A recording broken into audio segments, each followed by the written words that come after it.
오늘 하나님께서 우리에게 주시는 말씀은 신약성경 지난주하고 똑같습니다. 골로새서 4장 2절부터 3절까지 말씀이고요. 말씀 간제에도 나와 있습니다. 골로새서 4장 2절부터 3절까지 말씀.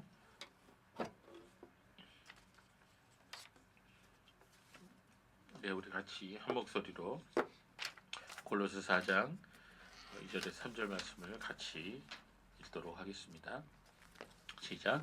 기도를 계속하고 기도에 감사함으로 깨어 있으라. 또한 우리를 위하여 기도하되 하나님이 전도할 문을 우리에게 열어주사 그리스도의 비밀을 말하게 하시기를 구하라. 내가 이 일 때문에 매임을 당하노라. 아멘. 자, 우리는 지난 주일에 기도하는 사람의 바른 자세가 무엇인지를 우리 하나님의 말씀에 비추어 함께 생각해 보았습니다.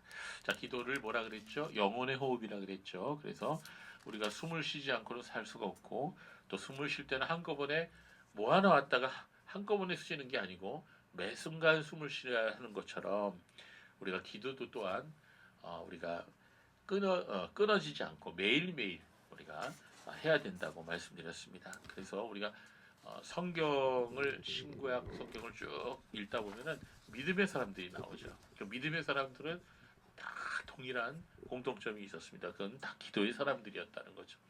그들의 삶 속에서 매일매일 하나님께 기도했다는 것입니다. 그 중에서 우리 다니엘이라는 사람을 우리가 기억합니다. 다니엘은 적국 바벨론의 포로로 잡혀갔어요. 그럼에도 불구하고 거기에서 하루 3번 자신의 고향 땅인 예루살렘을 향하여 창문을 열어놓고 무릎 꿇고 하나님 앞에 기도했다는 거 아닙니까?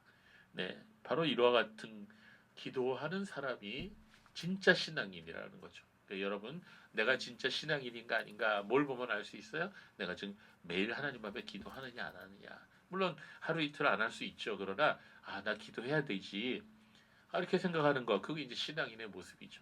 우리가 성경을 보면 예수님도 그랬고 사도들도 그랬고 매일 기도하는 생활을 하였던 것입니다. 그래서 오늘 본문에서 사도 바울은 뭐라 그랬어요? 기도를 계속하라 그랬어요. 그리고 기도에 감사함으로 깨어 있으라 그랬어요. 예, 그래서 기도하지 않으면 깨어 있을 수가 없습니다.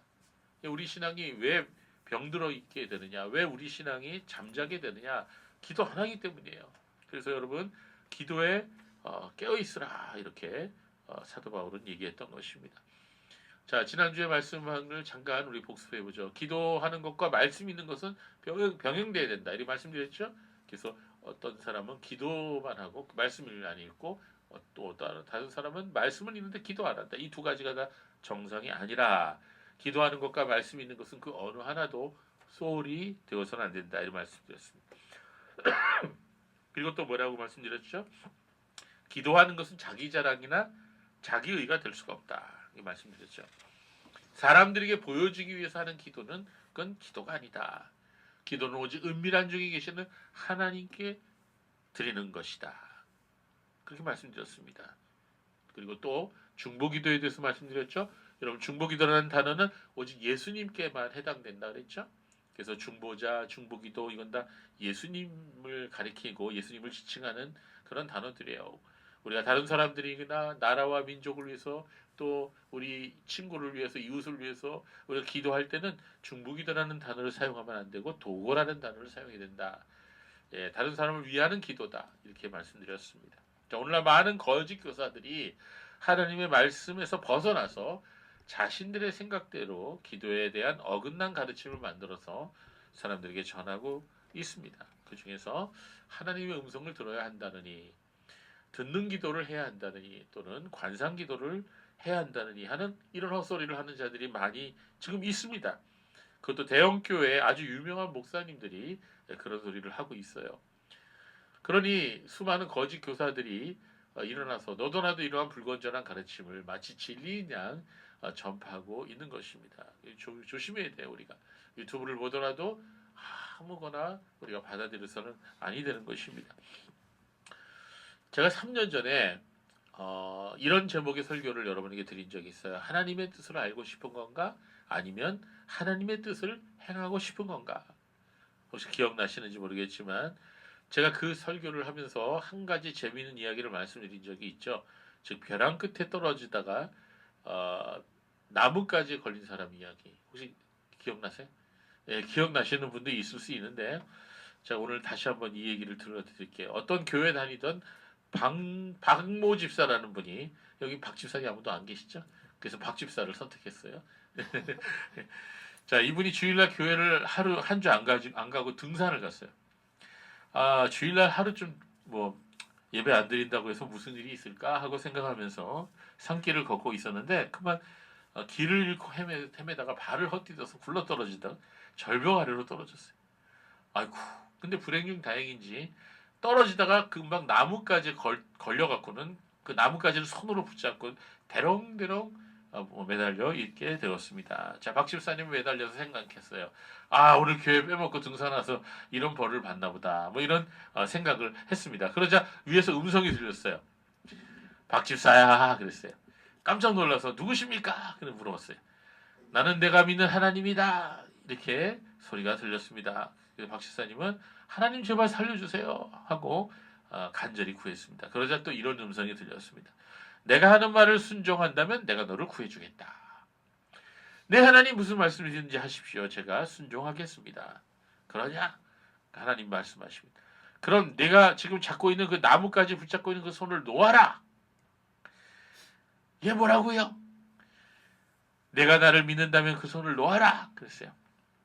그러자 이 사람은 잠시 생각을 하더니 다시 크게 부르짖었습니다. 거기 하나님 말고 다른 사람 없어요. 여러분 기억나십니까? 재미있는 얘기죠. 이건 이제 제가 장로의 신학대학에 다닐 때 오성춘 교수님이라는 분이 있었는데 이분이 이 예화를 너무너무 자주 사용하시는 거예요. 예, 물론 지어낸 얘기죠. 그리고 잠시 웃음을 줄 수 있는 이야기입니다. 자, 이야기 속에서와 같이 하나님이 직접 사람의 음성을 직접 말씀하시는 것처럼 말씀하시지도 않죠. 자, 지난주에도 말씀드렸듯이 하나님의 음성 듣기는 잘못된 가르침입니다. 근데 제가 이 이야기를 말씀드린 이유는 오늘날 수많은 사람들이 이 신구약 성경에서 말씀하시는 하나님을 제쳐놓고 다른 하나님을 구하고 있다는 것입니다. 즉 자신들이 만들어낸 하나님의 그 어떤 모습을 이 하나님이라고 생각하고 사람들에게 전파하고 있다는 것입니다. 성경에서 말씀하시는 하나님의 말씀은 어떤 때는 참 받아들이기가 힘들어요. 여러분 그 젊은 관원이 예수님을 찾아와갖고 선한 선생님이여 어떻게 하면 영생을 얻을 수 있겠습니까? 라고 물은 거 기억나십니까? 예. 그때 예수님이 뭐라 그랬어요? 네, 내가 하나님의 말씀 즉 십계명을 지켜라 이랬죠. 그랬더니 관원이 뭐라 그랬습니까? 예, 제가 어렸을 때부터 다 지켰어요. 십계명 다 지켰습니다. 이거 그렇게 자신 있게 얘기했습니다. 그랬더니 예수님이 뭐라 그랬냐면 내가 참 잘했구나. 그런데 한 가지 부족한 게 있는데 너의 재산을 모두 팔아서 가난한 사람들에게 나눠주고 너는 나를 쫓아 제자가 되어라 라고 얘기했습니다. 자, 이 관원이 되게 부자였어요. 자, 예수님은 이분의 그 문제가 뭔지 알고 있었던 거죠. 이분은 돈을 사랑한 거죠. 하나님보다 돈을 더 사랑한 거죠. 그러니까 너 재산을 다 팔아서 가난한 사람에게 나눠주고 너는 와서 나를 쫓아라라고 얘기하셨어요. 이 젊은 관원이 이 부자 관원이 예수님 말씀에 순종했습니까? 안 했습니까? 안 했죠. 못했어요. 못했습니다. 자, 예를 들어서 우리가 성경을 읽다 보면은 하나님께서 말씀하셨는데 그 말씀을 따른 사람도 있지만 예, 순종하겠습니다 하고 따른 사람도 있지만 하나님 말씀을 들었는데 그 말씀을 순종하지 못한 사람들도 있었다는 거예요. 자, 그렇기 때문에 사람들은요, 성경에서 말씀하시는 하나님의 말씀을 자신들이 받아들이지 못하고 자신들의 욕망과 탐욕에 따라 만들어낸 잘못된 하나님의 모습을 그려내어서 사람들에게 전하고 있다는 것입니다. 자, 예수님 뭐라 그러셨죠? 좁은 문으로 들어가라 그러셨죠. 좁은 문으로 들어가라. 멸망으로 인도하는 문은 크고 그 길이 넓어 그리로 들어가는 자가 많고 생명으로 인도하는 문은 좁고 길이 협착하여 찾는 이가 적음이라. 자, 우리 마태복음 7장 13절 14절에 예수님 말씀을 우리가 보시기 바랍니다. 그러나 요즘에 거짓 교사들은 뭐라 그러죠? 뭐 좁은 문으로 굳이 갈 필요 없습니다. 큰 길로 편한 길로 가세요. 예수님이 그렇게 말씀하신 것은 특별하게 상을 받을 사람들에게만 그렇게 얘기하신 거예요. 우리 같은 그냥 일반 성도들은 그냥 큰 길로 가세요. 편한 길로 가세요. 그 길로 가도 하나님께서 함께 하시고 복도 많이 주십니다. 그러면서 죄에 대해서 심판에 대해서 지옥에 대해서는 일절 말하지 않죠. 자, 그리고 뭐라 그럽니까? 한 번 구원은 영원한 구원이다. 이거는 사실 만든 거예요, 안 만든 거예요? 여러분 한번 물어봅시다. 한 번 구원은 영원한 구원이다. 이거 교리적으로 맞는 얘기입니까? 안 맞는 얘기입니까? 예? 맞는 얘기입니까? 안 맞는. 요새 안 맞는 얘기라고 얘기하는 분들이 굉장히 많아요. 권지사님. 권지사님 어떤 의미로 그 얘기를 하신지 저는 이해합니다. 예, 그런데 이게 교리적으로는 맞는 말이에요. 예, 이 교리죠. 왜냐하면 이 성도의 견이라 그래갖고 진짜 구원받은 사람은 하나님이 끝까지 책임지시는 거예요. 그게 이제 칼빈의 5대 교리에 들어가요. 그러나 권지사님이 안 맞다고 얘기하는 이유는 뭐냐면 한 번 구원받았다고 생각하고 개판치고 마음대로 사는 사람이 있죠. 그런 사람들에게는 그게 맞지가 않을 거예요. 그런 사람들은 왜 안 맞느냐? 그 사람은 구원받은 게 아니기 때문이죠. 자신이 구원받았다고 착각하는 거죠. 그래서 한 번 구원은 영원한 구원이다. 해나가 거듭났다. 해나가 거듭났으면 예 하나님 끝까지 책임지시는 거예요. 그 말은 맞는 얘기입니다. 그런데 이거를 악용하는 사람들이 있어요. 그래갖고 예수를 믿고 입으로 시인했으니 구원은 이미 따놓은 당상이다. 이래 생각하면서 어떠한 죄를 지어도 하나님 용서하신다. 이렇게 가르치는 목사들이 있다는 거예요. 자, 여기서 문제가 뭡니까? 진짜로 구원받은 사람, 진짜로 거듭난 사람은 죄를 지어도 빨리 회개하죠. 예, 그리고 죄를 지는다는 것을 용납할 수가 없어요. 꺼리낌이 있기 때문에. 그런데 구원은 이미 따놓은 당상이라고 생각하고 마음대로 살아도 하나님 용서하신다라고 가리키거나 그렇게 행하는 사람은 그건 구원받은 사람이 아니에요. 구원받은 사람은 그렇게 말할 수도 없고 생각할 수도 없어요. 그 안에 계신 성령께서 가만 안 놔두십니다. 엄청난 죄책감 때문에 그렇게 살 수가 없어요. 이해되시겠죠? 그렇죠? 그래서 한 번 구원은 영원한 구원이다. 이 말은 교리적으로 맞는 말이지만 이거를 악용하는 사람들이 오늘날 너무나 많기 때문에 그걸 가지고 또 이걸 공격하는 사람도 나타났던 것입니다. 자, 어떤 사람은 이렇게 얘기합니다. 교리, 시다, 아이고 머리 아파. 그런 거 신경 쓰지 말고 잘 되는 나, 성공의 법칙 이런 거 가르쳐야 돼 하고 얘기하는 사람들이 있어요. 그리고 맨날 거울 보고 넌 잘 될 거야 맨날 외쳐라 이렇게 얘기합니다. 자, 이러한 가르침을 하나님의 음성 듣기와 결합시켜서 사람들을 미혹하는 그런 설교를 하는 분들이 너무 많아졌어요. 이는 마치 그 옛날 이스라엘 사람들이 시내산 앞에서 모세가 나타나지 않으니까 모세를 기다리다가 결국 어떻게 했어요? 모세형 아론을 끼워서 금송아지 형상을 만들어서 이 금송아지가 너희를 애굽에서 인도한 신이다 하고 금송아지 앞에 절을 하고 그 앞에서 술을 먹고 남녀들이 막 음란한 짓을 하고 춤추고 그러한 모습과 똑같은 것입니다. 그들은요 자신들의 욕망을 따라 성경의 하나님을 다른 모습으로 둔갑시켜서 사람들에게 소개하고 있는 거예요. 그들이 전하는 하나님의 모습은요 성경의 하나님과는 전혀 다른 모습입니다. 그들은 다른 복음을 전하고 있는 거예요. 자, 오늘날 다른 복음을 잘못된 복음을 자기 마음대로 생각한 하나님의 모습을 만들어서 전하는 많은 거짓 선지자들, 거짓 교사들이 있어요. 그래서 우리가 조심해야 되는 거예요. 이런 하나님에 대한 잘못된 생각에서 비롯된 그러한 사람들이 하는 기도는요 하나님이 기뻐하지 않으십니다. 혹 그가 구하는 바가 이루어졌다 할지라도 그것은 그에게 전혀 도움이 되지 않는 것입니다. 제가 지난 주일에 말씀드린 대로 바른 기도 생활이란 무엇인가 말씀드렸을 때 맨 마지막에 하나님의 뜻대로 드리는 기도에 대해서 말씀드렸습니다. 우리가 기도할 때 우리 욕심대로 우리의 뜻대로 기도해서는 안 된다고 말씀드렸습니다. 오직 하나님의 뜻이 이루어지리이다. 이렇게 우리가 구하면서 하나님의 뜻을 구해야 된다. 이렇게 말씀드렸습니다. 물론 우리의 뜻, 우리의 구하는 바, 우리의 소원을 말씀드리지 말라는 말이 아니에요. 우리는 하나님 앞에 우리의 마음을 정직하게 말씀드려야 돼요. 하나님 나에게 이것을 주세요. 나에게 이것을 이루어 주세요. 우리는 기도해야 됩니다. 그렇게 솔직하게 기도해야 됩니다. 그러나 이 모든 것을 하나님의 뜻대로 이루어 주세요라고 우리는 또한 마지막에 기도할 줄 알아야 됩니다. 그게 성숙한 기도예요. 자, 그래서 우리 주님께서도 제자들에게 기도에 대해서 가르쳐 주실 때 이와 같이 기도하라고 하셨죠. 마태복음 6장에 보면 주기도문이 나옵니다. 예수님이 제자들에게 이렇게 기도하라 하고서 가르쳐 주신 기도의 샘플이 바로 주기도문이에요. 그래서 우리가 그걸 가지고 주기도문으로 우리가 하고 있는 겁니다. 그 마태복음 6장에 주님이 뭐라 그러셨어요? 다 같이 읽어볼까요? 6장 10절에 시작. 나라의 임하옵시며 뜻이 하늘에서 이룬 것 같이 땅에서도 이루어지이다. 이게 주기도문에 나오는 기도 아닙니까? 자, 뜻이 하늘에서 이룬 것 같이 땅에서도 이루어지이다. 이 말을 바꿔 얘기하면 하나님의 뜻대로 이루어지게 해주세요 라고 하는 기도예요. 네. 자, 우리는 야고보 사도가 전하는 하나님의 말씀도 잘 기억해야 됩니다.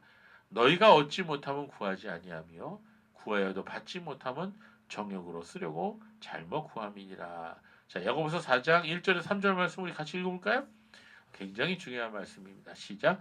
너희 중에 싸움이 어디로 다툼이 어디로 쫓아나느냐. 너희 지체 중에 싸우는 정욕으로 쫓아난 것이 아니라 너희가 욕심을 내어도 얻지 못하고 살인하며 시기하여도 능히 취하지 못하나니 너희가 다투고 싸우는도다. 너희가 얻지 못하면 구하지 아니하며 구하여도 받지 못하면 정욕으로 쓰려고 잘못 구하는. 자, 여러분 혹시 예수 믿는 사람들끼리 싸우는 거 봤어요, 안 봤어요? 교회에서 두 파로 갈라져서 싸우는 거 봤어요, 안 봤어요? 그런 교회들 많이 있죠. 자, 그런 교회를 가지고 지금 야고보 사도가 얘기하는 거예요. 너희 중에 싸움이 어디서 나느냐? 왜 그렇게 싸우느냐? 왜 다툼이 일어나느냐? 그런 정욕 때문이다. 욕심 때문이다. 이렇게 얘기하고 있습니다. 그래서 정말 어떤 교회 가보면요. 두 파로 나눠져 갖고 서로 미워하는데 정말 죽일 것 같이 미워해요. 막 경찰차가 출동하고요. 어떤 때 강목이 왔다 갔다 하고요. 정말 너무너무 교회 안에서 그런 일들이 벌어지는 거예요. 자, 너희가 살인하고 시기하여도 능히 취하지 못하나니 너희가 다투고 싸우는도다. 그러고서 뭐라 그랬어요? 야고보 사도가 너희가 얻지 못하면 구하지 아니하며. 그러니까 우리가 기도하지 않아서 얻지 못하는 거예요. 그러니까 기도하라는 거예요. 그러나 기도해도 받지 못하는 이유는 정욕으로 쓰려고 잘못 구합니다. 많은 사람들이 자기 욕심을 따라 구합니다. 그러나 하나님의 뜻대로 구해야 돼요. 요한 사도는 이런 얘기를 했어요. 요한일서 5장 11절 우리 같이 읽어봅시다. 시작. 그를 향하여 우리의 가진 바 담대한 것이 이것이니 그의 뜻대로 무엇을 구하면 들으심이라. 아멘. 자, 그래서 우리가 처음에 기도할 때는요. 우리가 이것 주세요, 저것 주세요 하고 하나님 앞에 막 기도하지만 기도가 점점 성숙해지면 우리가 그런 기도를 하나님께 드리고 나서 반드시 하는 기도가 있어요. 하나님, 제 뜻대로 하지 마시고 하나님 뜻대로 해주세요. 왜 지나고 나니까 여러분 하나님의 뜻이라고 하는 거는요. 내가 생각하는 거하고 다를 때가 있어요. 그러나 하나님의 뜻은요. 지나고 나면 진짜 하나님의 뜻이 맞았구나. 내가 구한 것보다 하나님의 뜻이 맞았구나. 이거를 우리가 깨닫게 돼요. 그래서 성경은 이렇게 얘기합니다. 하나님의 뜻은 거룩합니다. 하나님의 뜻은 우리의 생각과 달라서 때로는 우리가 이해하지 못하지만 그러나 시간이 지나고 나면 하나님의 뜻이 우리의 생각보다도 더 우리에게 유익하고 선한 것임을 깨닫게 됩니다. 그래서 우리는 하나님의 뜻을 우리가 구해야 되는 것입니다. 성도는 기도하면서 항상 하나님의 뜻이 이루어지기를 기도해야 되는 것입니다. 여러분 구약에 예레미야 42장이 있어요. 42장을 읽다 보면 아주 매우 안타까운 장면이 나옵니다. 거기에 보면요. 남한국 유다, 즉 우리가 북한국 유다, 남한국 유다로 갈라졌죠. 솔로몬의 우상 숭배 때문에. 그런데 북한국 유다는 일찍이 주전 722년에 아시리아라는 제국에 완전히 멸망당해서 흩어져서 없어져 버렸어요. 근데도 남한국 유다가 그 모습을 보고도 정신을 못 차리고 주전 586년에 신바벨로니아 제국의 느부갓네살 왕에 의해서 완전히 멸망당합니다. 그래서 북왕국 이스라엘도 남왕국 유다도 다 멸망당해요. 그래서 남왕국 유다가 멸망당한 후에 왕과 고관들과 기술자들이 쇠사슬에 묶여서 바벨론으로 포로가 되어 끌려갔어요. 예루살렘 성벽은 다 허물어지고 예루살렘 성전은 불에 탔습니다. 그 내용이 예레미야에도 나오고 열왕기 우리 하에도 나오고 그렇죠? 예. 우리 역대하에도 나옵니다. 참 가슴 아픈 모습이. 성전에서 하나님께 제사 드릴 때 사용되던 금은 그릇들과 기구들이 다 바벨론으로 옮겨졌습니다. 자, 이런 와중에 바벨론으로 끌려가지 아니하고 유다 땅에 남은 사람들이 있었습니다. 그들은 바벨로니아 왕을 두려워해서 그 유다 땅에 머물러 살기를 원치 않았어요. 그들은 남쪽에 있는 애굽 땅, 즉 이집트 땅으로 가서 살기를 원했습니다. 그러나 애굽 땅으로 출발하기 전에 그들과 함께 있었던 예레미야 선지자에게 가서 하나님의 뜻이 어떠한지를 물어보고 싶었던 거예요. 그래서 그들은 하나님의 사람 선지자 예레미야에게 가서 이렇게 말했습니다. 예레미야 42장 5절 6절을 우리 함께 읽어보겠습니다. 시작. 그들이 예레미야에게 말했다. 여호와께서 우리에게 참되고 진실한 증인이 되시니 여호와 당신의 하나님께서 당신을 우리에게 보내어 전하시는 모든 말씀을 그대로 행할 것입니다. 우리가 당신을 여호와 우리 하나님께 보내는 것은 그분의 음성이 좋든지 나쁘든지 우리가 여호와 우리 하나님의 음성을 순종하여 우리에게 복이 있도록 하기 위해서입니다. 아멘. 여러분 예레미야가 있었을 때 신구약 성경이 있었어요, 없었어요? 없었죠. 그때는 아직까지 신구약 성경이 없었어요. 그래서 그때는 하나님의 뜻을 알려면 어떻게 해야 돼요? 하나님이 세워주신 기름 부어 세워주신 선지자에게 가서 우리가 이런 기도 제목이 있는데 하나님의 뜻이 무엇인지 알아봐 주세요. 이렇게 기도하면 이렇게 부탁하면 선지자가 기도하고 하나님의 뜻을 받아서 알려주고 그랬어요. 지금 예레미야에게도 사람들이 그렇게 부탁한 거예요. 하나님의 뜻을 알려주세요. 우리가 애굽으로 가려고 하는데 여기에 있어야 되는 애굽으로 가야 될든지 하나님의 뜻을 알려주세요. 우리가 하나님 무슨 말씀을 하시는지 우리가 순종할게요. 이렇게 얘기한 겁니다. 자, 그런데 그들이 하는 말은 진짜였어요? 거짓말이었어요? 거짓말이었어요. 뭐가 거짓말이었습니까? 그들은 이미 마음속으로 답을 이미 정해놨어요. 애굽으로 갈 거로 이미 결정한 거예요. 그래놓고 예레미야에게 가서 하나님의 뜻을 물었던 것은 뭐죠? 하나님께서도 자신들의 계획에 동의해 주시기를 바랐던 거죠. 예. 그래서 예레미야가 기도했어요. 기도하고 나니까 열흘이 있다가 하나님이 응답 주셨습니다. 자, 하나님의 말씀은 그들이 애굽으로 가지 말고 유대 땅에 그냥 머물러 살라고 하는 것이었어요. 그러나 그들은 예레미야 선지자를 통해 주신 하나님의 말씀을 듣고 기뻐하지 않았습니다. 자신들의 생각과는 정반대였기 때문이죠. 예레미야 선지자는 그들의 마음이 어떠한 것을 이미 알고 있었어요. 하나님께서 예레미야에게 가르쳐 주셨어요. 예레미야 40장 20절에서 22절을 우리 함께 읽겠습니다. 시작. 너희가 나를 여호와 너희 하나님께 보냈을 때 너희는 자신의 마음을 속이며 말하기를 우리를 위해 여호와 우리 하나님께 기도해 주십시오. 여호와 우리 하나님께서 말씀하시는 모든 것을 그대로 우리에게 알려주시면 우리가 행하겠습니다 라고 하였다. 하지만 여호와 너희 하나님께서 너희에게 전하신 모든 것을 내가 오늘 너희에게 알렸으나 너희가 그분의 음성을 듣지 않았으니 그러므로 이제 너희는 분명히 알라. 너희는 가서 거기 머물기를 원하는 곳에서 칼과 기근과 전염병으로 죽게 될 것이다. 자, 예레미야는 하나님 말씀을 전했어요. 그들이 알기 원했던 하나님의 뜻을 그들로 하여금 알게 했습니다. 그러나 그들의 반응은 싸늘했고 오히려 적대적으로 바뀌었습니다. 심지어 그들은 예레미야를 향하여 이런 말까지 했어요. 예레미야 43장 2절 3절에 보면 그때 호사의 아들 아사랴와 가랴의 아들 요하난과 모든 거만한 사람들이 예레미야에게 말했다. 당신은 지금 거짓말을 말하고 있습니다. 여호와 우리 하나님께서 너희는 이집트에 가서 머물지 말라고 말하도록 당신을 보냈을 리가 없습니다. 이는 네리아의 아들 바룩이 당신을 부추겨 우리를 대적하게 하고 우리를 갈대아인의 손에 넘겨주어 그들이 우리를 죽이고 또 우리를 바벨로니아의 포로로 잡아가게 하려는 것입니다. 자, 이렇게 말했어요. 이 말은 무슨 말이에요? 그들은 예레미야가 전한 하나님의 말씀을 전면 부인했어요. 너 지금 하나님 말씀을 전하고 있는 게 아니라 내 마음속에 있는 얘기를 하고 있는 거다. 하나님의 말씀은 하나님의 말씀이 아니라고 말하면서 예레미야가 거짓말을 하고 있다고 말했어요. 더 나아가서 심지어 예레미야의 서기관이었던 바룩이 예레미야를 부추겨서 바벨론 왕에게 자신들을 넘겨줄 것이라 이렇게 하는 음모론까지 얘기했습니다.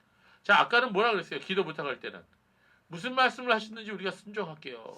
그랬던 그들 아닙니까? 근데 이제는 하나님께서 예레미야를 통해서 말씀하시니까 너희들 애국 가면 안 된다. 그러니까 뭐라 그런 거예요? 예, 예레미야 너 거짓말하는 거다. 하나님 그렇게 말씀하셨을 리가 없다. 이렇게 말하는 거예요. 우리는 예레미야 42장과 43장에 기록된 이 사건을 보면서 이런 생각을 하지 않을 수가 없습니다. 과연 저들이 알고 싶었던 것은 하나님의 뜻이었을까요? 여러분 어떻게 생각하세요? 저들은 하나님의 뜻을 알고 싶었던 것일까요? 아니면 하나님의 뜻을 행하고 싶었던 것일까요? 그렇습니다. 그들은 하나님의 뜻을 행하고 싶은 마음이 애초부터 없었던 거예요. 그들은 자신의 욕심으로부터 나온 생각대로 행하기를 원했던 것입니다. 그래서 자신들의 뜻과 바람이 곧 하나님의 뜻이라고 우겼던 것입니다. 여러분 많은 사람들이 인생을 살아가면서 하나님의 뜻을 알고 싶어 합니다. 중요한 결정을 내려야 할 경우 더욱 그렇습니다. 어떠한 길이 어떠한 결정이 나와 내 가족에게 더 유리하고 복이 되는지를 알고 싶어 하는 것이죠. 그래서 중요한 결정을 앞두고 사람들은 기도 부탁을 여기저기 하죠. 저를 위해 기도해 주세요. 제가 사업을 시작을 하는데 정말 저를 위해 기도해 주세요. 저희 집이 이제 이민을 가야 되는데 미국으로 좀 저희를 위해서 기도해 주세요. 자, 이런 기도 부탁하는 것은 좋은 거예요. 귀한 겁니다. 그러나 그보다 먼저 우리 자신에게 물어야 합니다. 나는 하나님의 뜻을 알기를 원하는 것인가? 아니면 하나님의 뜻을 행하기를 원하는 것인가?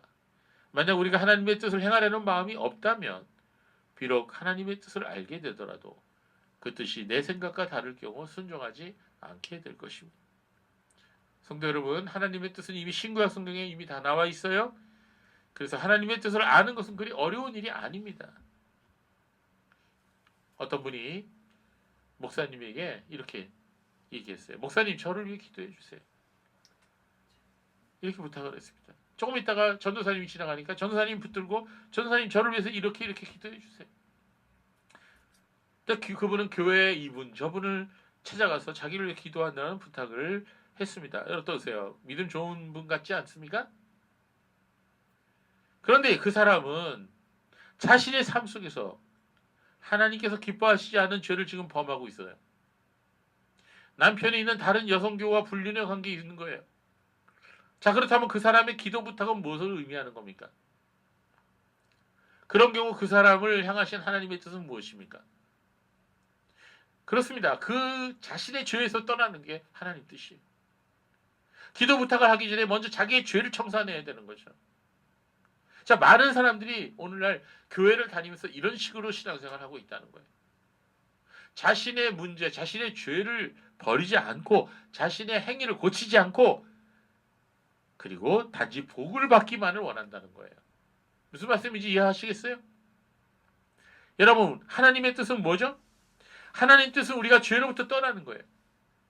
하나님의 뜻은 우리가 하나님을 내 몸과 마음을 내 생명을 다해 사랑하는 거예요.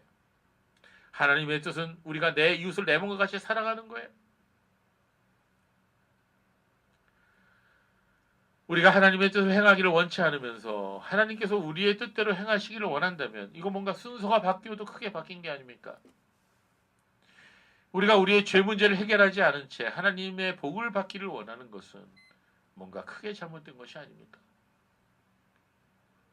어떤 신혼부부가 목사님에게 찾아왔습니다. 목사님, 저희가 독일로 유학을 갈까 아니면 국내에서 대기업에 취직을 할까 고민 중입니다. 어떤 것이 하나님의 뜻일까요? 자, 목사님 뭐라 그럴게요? 목사님 이렇게 얘기했습니다. 형제자매님, 두 분은 하나님을 사랑하십니까? 동문서답 같은 목사님의 질문에 그 두 사람은 잠시 당황하다가 대답합니다. 네, 목사님, 부족하지만 그런 것 같습니다. 하나님 사랑하는 것 같다고 얘기한 거예요. 그러니까 목사님 이렇게 대답합니다. 그렇다면 걱정하지 마십시오. 두 분이 하나님을 진심으로 사랑한다면 독일에 유학 가든 아니면 국내에서 취직하든 하나님이 모든 것을 합력하여 선을 이루실 것입니다. 이렇게 대답해 주셨어요. 그리고 정말 하나님의 구체적인 인도하심을 원하신다면 기도하십시오. 하나님, 우리가 독일로 유학을 할까요? 아니면 국내에서 취직을 할까요? 어떤 것이 하나님의 뜻입니까? 우리를 인도해 주십시오. 이렇게 기도하십시오. 구체적으로. 그리고 말씀을 읽으면서 하나님의 인도하심을 기다리십시오. 하나님께서 문을 열어주시는 쪽으로 향해 나가십시오. 자, 목사님 이렇게 대답을 해주셨어요. 자, 여기서 중요한 거는요, 하나님이 어떤 것을 정확하게 말씀해 주시느냐, 그보다 더 중요한 것은 내가 하나님을 사랑하느냐, 내가 정말 하나님의 뜻을 행하기를 원하느냐. 우리가 그 마음 자세가 더 중요하다는 거예요. 물론 하나님께서는 기도하는 자를 인도해 주십니다. 그리고 로마서 8장 28절 말씀을 우리 같이 읽어보겠습니다. 시작. 우리가 알거니와 하나님을 사랑하는 자 곧 그의 뜻대로 부르심을 입은 자들에게는 모든 것이 합력하여 선을 이루느니라. 자, 많은 사람들이 자신의 삶이 어떻게 될까 알고 싶어 합니다. 교회 다니는 사람들 중에도 미래에 대해서 알기 원해서 상당수가 점치는 곳에 가는 분들이 많이 있어요. 제가 어떤 점쟁이가 얘기를 하시는데 나한테 찾아오는 사람들 중에 30%가 교회 다니는 사람이라는 거예요. 어떤 때는요. 개척교회 목사가 찾아왔더래. 자기에게. 왜 찾아왔냐 물어보니까 어디다 개척하면 좋겠냐. 누구한테? 점치는 무당한테. 차라리 개척을 하지 말지. 자, 여러분 사람들이 자신의 미래에 대해서 알고 싶어해요. 그러나 하나님께서는 우리의 앞날에 대해서 비밀로 감추셨어요. 왜냐하면 그 일은 우리에게 속한 일이 아니에요. 하나님께 속한 일이기 때문에. 그래서 우리는 그 일을 알려고 해서는 안 됩니다. 우리의 미래를 알려고 해서는 안 돼요. 오직 우리의 앞날과 미래는 하나님께 맡겨드려야 되는 거예요. 우리가 해야 할 일은 그게 아니고 오늘 이 자리에서 하나님의 뜻을 순종하며 살아가는 것입니다. 이거 굉장히 중요한 원리입니다. 우리가 하나님의 뜻을 순종하며 살아갈 때, 하나님을 사랑하고 하나님을 의지하고 살아갈 때 우리의 미래를 하나님이 책임져 주신다는 거예요. 하나님께서 싫어하시는 죄에서 떠나야 되는 거예요. 하나님께서 기뻐하시는 삶을 살아야 되는 거예요. 이게 하나님의 뜻이에요. 우리는 미래에 대해서 알려고 하지 말고 오늘 이 시간 우리의 삶의 현장에서 하나님의 뜻이 무엇인지를 알려고 해야 돼요. 그리고 그 뜻대로 살아가려고 해야 됩니다. 무엇이 하나님께서 기뻐하시는 일인지 무엇이 하나님께서 싫어하시는 것인지를 알려면 우리가 어떻게 해야 됩니까? 우리가 하나님의 기록된 말씀인 성경을 읽어야 됩니다. 부지런히 읽어야 됩니다. 하나님께서는 이미 신구약 성경에 우리가 어찌 살아야 되는지 무엇이 하나님의 뜻인지를 아주 자세하게 기록해 놓으셨어요. 다 설명해 놓으셨어요. 우리가 세상에서 잘못하면 세상 법정에서 세상 법을 따라 재판을 받죠. 당신은 형법 제 몇 조 몇 항에 있는 죄를 범했으므로 다음과 같은 판결을 내린다. 땅땅땅 그러지 않습니까? 예, 법관이 자기 마음대로 판단하면 안 되죠. 그처럼 마지막 날에 우리는 모두 하나님 앞에 서게 될 거예요. 하나님 앞에서 우리는 무엇에 의해서 심판을 받습니까? 하나님의 말씀에 따라 심판을 받는 거예요. 그래서 예수님께서 말씀하셨죠. 마태복음 5장 17절 20절 말씀하셨어요. 산상수훈에 같이 읽어봅시다. 시작. 내가 율법이나 선자를 폐하러 온 줄로 생각하지 말라. 폐하러 온 것이 아니요 완전하게 하려 함이라. 진실로 너희에게 이르노니 천지가 없어지기 전에는 율법의 1.1획도 결코 없어지지 아니하고 다 이루리라. 그러므로 누구든지 이 계명 중에 지극히 작은 것 하나라도 버리고 또 그같이 사람을 가르치는 자는 천국에서 지극히 작다 일컬음을 받을 것이요 누군지 이를 향하며 가르치는 자는 천국에서 크다 일컬음을 받으리라. 내가 너희에게 이르노니 너희가 성인과 바리사인보다 더 낫지 못하면 결코 천국에 들어가지 못하리라. 아멘. 굉장히 중요한 말씀인데 우리가 이 말씀에 대한 자세한 설명은 나중에 우리 산상수훈 강해 할 때 다시 말씀드리겠습니다. 자, 우리가 마지막 심판대 앞에 서서 하나님의 뜻을 내가 알지 못하고 그랬어요 라고 핑계할 수 없다는 거예요. 내가 게을러서 내가 순종하지 않아서 성경을 읽지 않고 하나님의 뜻을 몰라서 그랬다고 변명할 수가 없는 것입니다. 우리는 오늘 지난주에 이어서 무엇이 바른 기도 생활인가 그것을 알아보았습니다. 하나님의 뜻을 알고 그 뜻대로 구하는 것이 바른 기도 생활이다 라고 우리 말씀드렸습니다. 또한 우리는 하나님의 뜻을 아는 데서 그치지 말고 그 뜻대로 순종하며 실천하면서 살아가는 또 그러면서 기도하는 그런 자세를 우리에게 필요한 것입니다. 자, 하나님의 뜻은 거룩합니다. 하나님의 뜻은 신구약 성경에 다 기록되어 있습니다. 그리고 하나님의 뜻은 우리에게 선합니다. 우리에게 유익입니다. 하나님의 뜻을 행하는 사람은 그래서 복된 길을, 복된 삶을 살아갈 수가 있는 것입니다. 그래서 가장 복된 기도가 뭡니까? 가장 복된 삶을 살아가는 사람이 뭡니까? 하나님의 뜻을 알고 하나님의 뜻대로 행하며 기도하는 사람이다. 이렇게 말씀드릴 수가 있겠습니다. 그래서 오늘 두 번째 무엇이 바른 기도 생활일까? 먼저 하나님의 뜻을 알고 그 뜻대로 실천하면서 순종하면서 살아가며 기도하는 사람, 그런 사람이 바로 바른 기도를 하는 사람이다 말씀드렸어요. 같이 기도하겠습니다.